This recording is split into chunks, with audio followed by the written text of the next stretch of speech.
Hello friends, welcome back to my channel. आज एक और टॉपिक आपके साथ में शेयर करने के लिए आई हूँ। जो लोग फर्स्ट टाइम मेरी वीडियो को देख रहे हैं, मैं आपको बता देना चाहती हूँ, छोटी छोटी स्टोरीज, पैराग्राफ, ऐसे मैं आपके साथ शेयर करती रहती हूँ, जिनसे हम बहुत सारे न्यू वर्ड सीखते हैं, अपने वोकैबुलरी को इम्प्रूव करते हैं। साथ ही जो भी ग्रामर की जाती है, मैं कोशिश करती हूँ कि ईजी वे में आपको एक्सप्लेन कर सकूँ। सो यस, आज हमारा टॉपिक होने वाला है माई स्ट्रेंथ के ऊपर।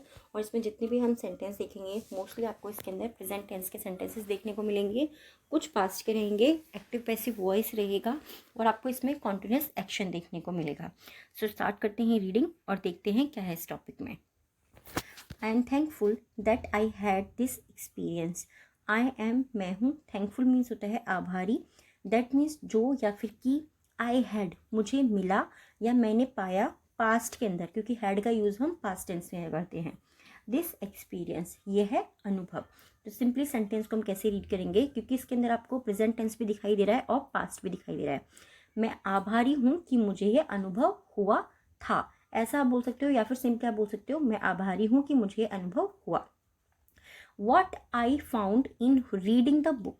वॉट, जो, आई फाउंड मैंने पाया, इन रीडिंग, इन मीन्स में, रीडिंग मीन्स पढ़ते हुए, द बुक जो मैंने एक पुस्तक को पढ़ते हुए पाया। वॉज दैट, वह था, I need to work on my speaking ability. I need to work, मुझे कार्य करने की आवश्यकता है, ऑन माई यानी कि मेरे किस चीज़ पर, स्पीकिंग एबिलिटी मेरी बोलने की योग्यता के ऊपर मुझे कार्य करने की आवश्यकता है। यह मैंने पुस्तक पढ़ते हुए पाया। Simply, fewer giggles and increased grasp of words.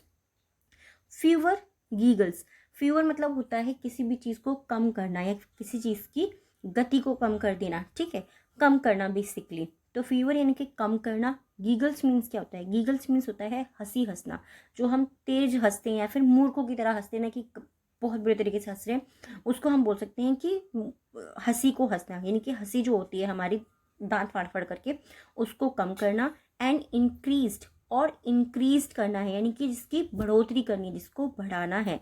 Grasps on words, grasps यानी कि, ग्रैप्स का मतलब देखिए मुट्ठी बनाना भी होता है और समझ लाना भी होता है। ऑफ वर्ड्स, शब्दों के समझ को बढ़ाना है, अपनी हंसी को कम करना है और शब्दों के समझ को बढ़ाना है।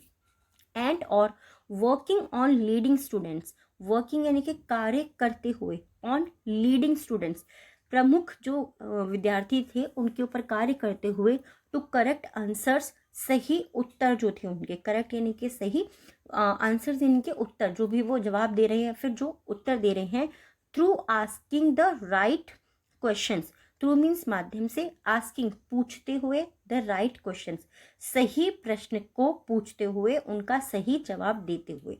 My strength including beginning the session by introducing ourselves to each other and creating a welcoming environment. My strength, जो मेरी ताकत है, including इसमें शामिल है, beginning शुरू से ही, the session by introducing ourselves, the session इनके सत्र से, by introducing, introduce का मतलब क्या होता है, अपने आप को परिचित कराना, अपने आप को परिचित कराना या किसी व्यक्ति को परिचित कराना, इंट्रोड्यूस कराना। ourself यहाँ पे अपने आप को हो रहा है। टू ईच अदर मतलब एक दूसरे से। And creating a welcoming environment, and create और बनाना, अ वेलकमिंग एक स्वागत करते रहने का, एनवायरमेंट यानी कि माहौल बनाना। तो सिंपली सेंटेंस का पूरे का रीडिंग क्या है कि मेरी ताकत रही है शुरू से ही किसी भी सत्र के अंदर अपने आप को दूसरे लोगों से परिचित कराना, और जो वो माहौल है, जो वहाँ का एनवायरमेंट है, उसको वेलकमिंग बनाना, यानी कि उसको स्वागत करने योग्य बनाना। आई होप इजीली आपको समझ में आया होगा। एनवायरनमेंट का मतलब हम वातावरण बोलते हैं, बट मैं आपको एक वीडियो में और पहले भी बता चुकी थी कि एनवायरनमेंट का मतलब माहौल भी होता है। माहौल या वातावरण दोनों का मीनिंग ऑलमोस्ट सेम होता है, बट आप माहौल जब बोलते हो तो हम बोलते हैं कि हम आसपास के जो लोग हैं उनके बारे में बात कर रहे होते हैं।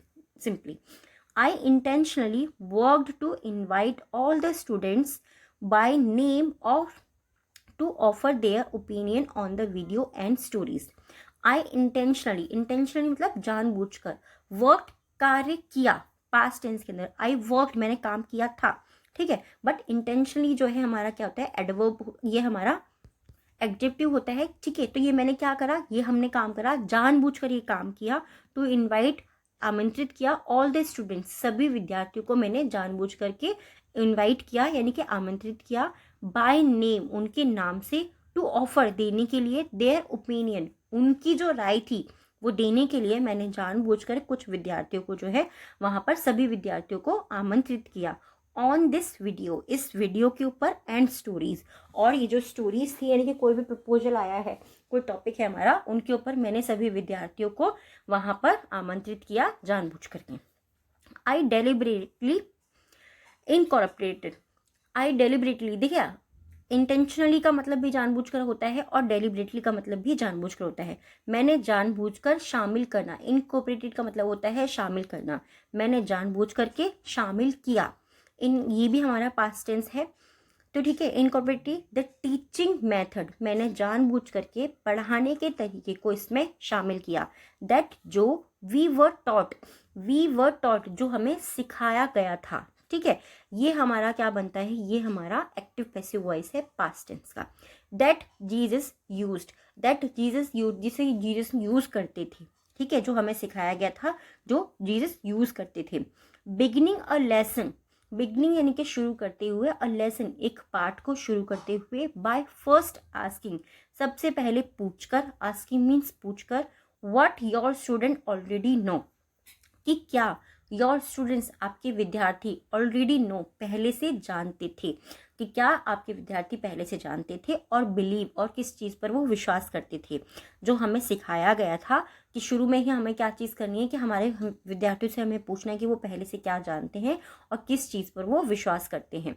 Then complimenting from them on what they knew, then complimenting और उसके बाद में उनकी प्रशंसा करना या फिर उनकी सराहना करना, देम मीन्स उनकी, ऑन व्हाट दे न्यू कि वो जो भी चीज़ें वो जानते थे उसकी उनकी प्रशंसा करना, उस बात पर उनकी प्रशंसा करना। दिस टास्क, यह टास्क जो था, ये जो कार्य था, I found to be difficult at times, ये जो काम था आई फाउंड मैंने पाया, टू बी डिफ़िकल्ट कठिन होना, एट टाइम्स का मतलब होता है कभी कभी ये जो कार्य था मुझे कठिन लगता था या फिर मैंने इसको कठिनाई भरा पाया। इस तरीके से आप इसे सिंपली बोल सकते हैं। I would catch my self seeing, मैंने अपने आप को पकड़ा, ठीक है, वुड मीन्स होता है गागी ये, या फिर मैं पकड़ता, मैं करता, इस तरीके से जब हम बोलते हैं किसी भी चीज़ को वहाँ पर हम वुड का यूज़ करते हैं। I would catch my self saying, मैंने अपने आप को ये कहते हुए पकड़ा या फिर कहते हुए पाया। यू आर नॉट रॉन्ग, तुम गलत नहीं हो।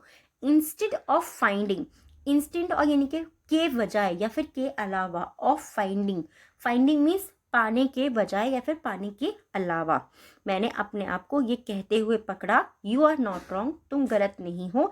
इंस्टेड ऑफ फाइंडिंग, अपने आप को मतलब ऐसा बोलने के बजाय या फिर पाने के बजाय, अ मोर पॉलिटिकली करेक्ट, एक राजनीतिक रूप से सही होने के बजाय मैंने अपने आप को यू आर राइट ऐसा कहते हुए पकड़ा। वे टू अक्नॉलेज देयर, वे यानी कि जो तरीका था, टू अक्नॉलेज जिसे स्वीकार किया, देयर मतलब उनके उनके जो भी तो सिंपली मैंने उन्हें राजनीतिक रूप से सही होने के जो उनका क्रम था या जो फिर उनका तरीका था उसमें उन्हें स्वीकार किया या स्वीकार करना पाया। फाइंडिंग मीन्स पाया।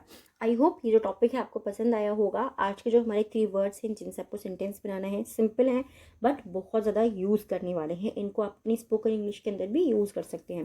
फर्स्ट है इंटेंशनली। इंटेंशनली मीन्स जानबूझकर, डेलिबरेटली मीन्स जानबूझ करके। बट यस, इन दोनों सेंटेंसेस को आप थोड़ा सा अलग सिचुएशन में यूज़ कर सकते हो, दोनों का मीनिंग ऑलमोस्ट सेम है। थर्ड है एक्नॉलेज। एक्नॉलेज का मतलब होता है स्वीकार कर देना यानी फिर किसी भी चीज़ को मान जाना। ठीक है, आज के जो 3 वर्ड हैं डिक्टेशन के, फर्स्ट है हमारा गिगल, नेक्स्ट वर्ड है इनकॉर्पोरेटिव एंड थर्ड है complement. Giggle, incorporative and complement. I hope ये टॉपिक और ये वीडियो आपको पसंद आया होगा। कैसा लगा प्लीज़ मुझे कमेंट बॉक्स में ज़रूर बताइएगा। Thanks for watching.